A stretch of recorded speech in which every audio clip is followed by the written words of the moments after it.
ஓம் Chand. B.K. Surajbhai அவர்களின் தாரணை வகுப்பு செப்டம்பர் 7, 2024. அனைத்து சகோதர சகோதரிகளுக்கும் விநாயகர் சதுர்த்தியின் இதயபூர்வமான நல்வாழ்த்துக்கள். விநாயகர் சிவனுடைய புத்திரராவார். நாம் அனைவரும் சிவனுடைய புத்திரர்களாவோம். நமது தந்தையோ சர்வ வல்லமை படைத்தவராவார்.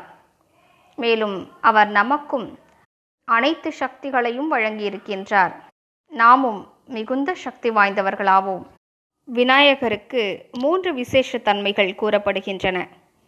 அவர் மிகுந்த புத்திசாலி, மிகுந்த சக்தி வாய்ந்தவர், மேலும் தடைகளை அழிக்கக்கூடியவராவார். சித்திகளின் வள்ளலும் ஆவார்.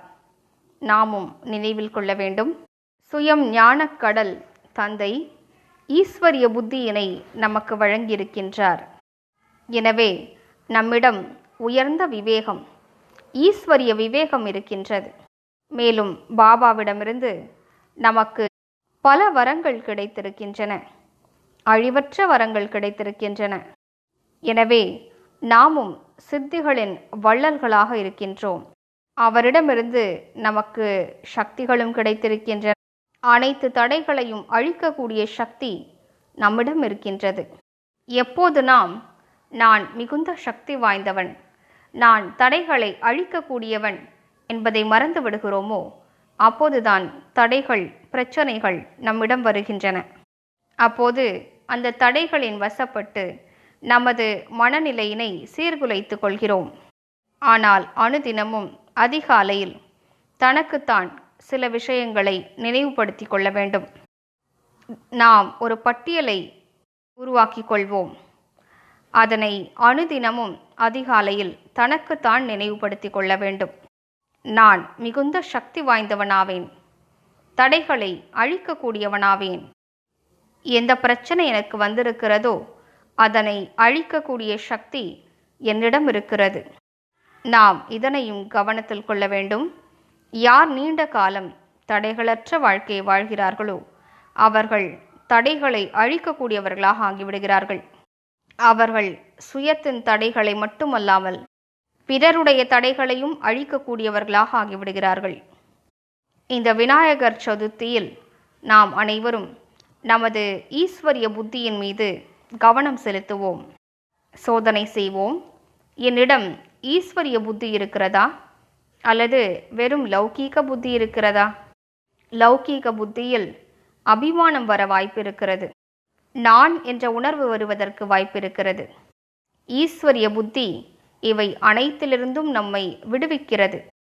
ஞானம் நமக்கு ஞானக்கடலாகிய தந்தையிடமிருந்து கிடைத்திருக்கிறது.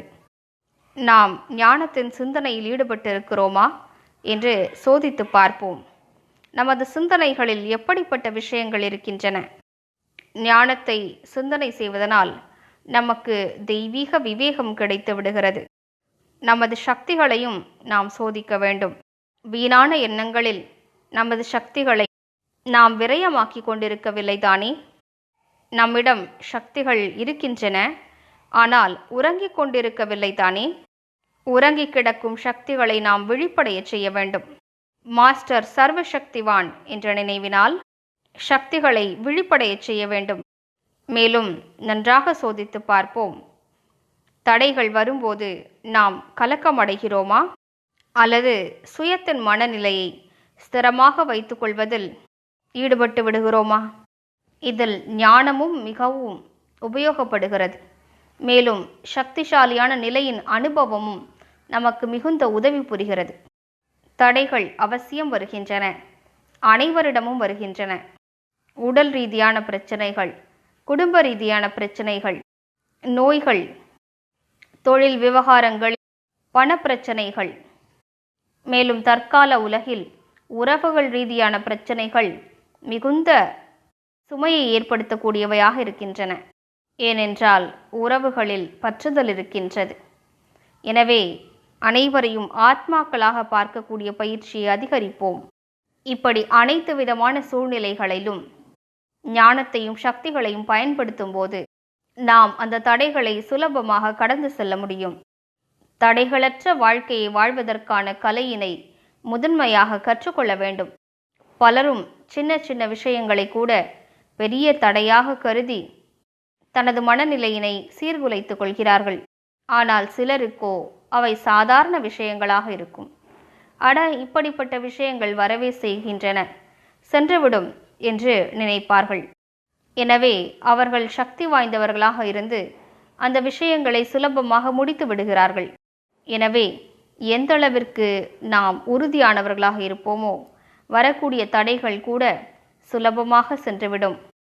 எனவே இன்றிலிருந்து நாம் அனைவரும் விநாயகர்களாகி விடுவோம். தந்தையின் வார்த்தைகளை உள்ளுக்குள் கிரகித்தபடி நமது வாழ்க்கையினை தடைகளற்றதாக ஆக்கிவிடுவோம். மேலும் பிறருக்காகவும் தடைகளை அழிக்கக்கூடியவராக ஆகிவிடுவோம். ஓம் சாந்தி.